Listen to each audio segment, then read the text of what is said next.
Do you know what differentiates a winner from a loser? Maybe you would say a good, wealthy family, or a better education, or even better opportunities. But I would say these things, these attributes hardly matters. In the long run, our success, our achievements will not depend on the names of our family and our social status. No one gives a notice if we don't deliver values. Our family, our money, and even our education will not let us scale the high if he fails to be productive.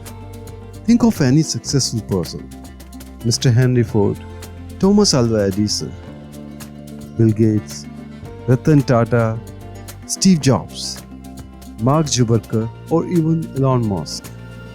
They all are from the different family background, and they all were brought up in the challenging settings. And yet, they all have one thing in common. This is the one thing that fuels them and that make them unstoppable and at times invincible. It's their earnest and burning desire to add values to the life of people. It's their longings to give something useful to the people around them. Ford spent a number of sleepless nights because he wanted to give an engine-driven carriage to the society at his time. He didn't know how it would happen, but he was pretty sure and meant that he would be able to deliver it. He would get it done by some competent individuals. So he wanted to make the life better for the peoples, especially for the peoples of his time.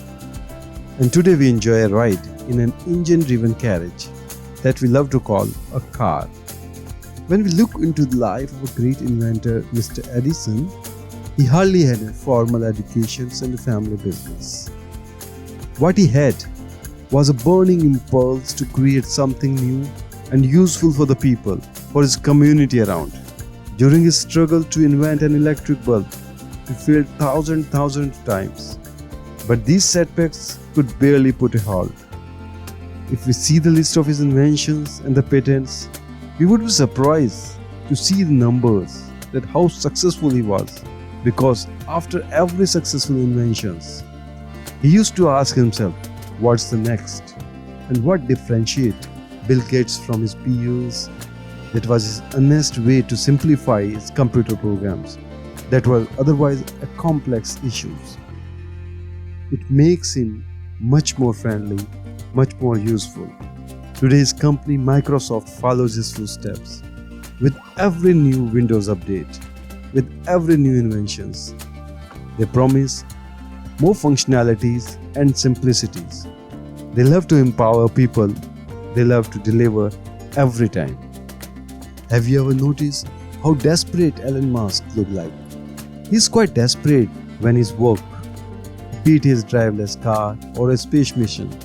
He lives just to create something new, something more useful that will add new dimensions to the human life.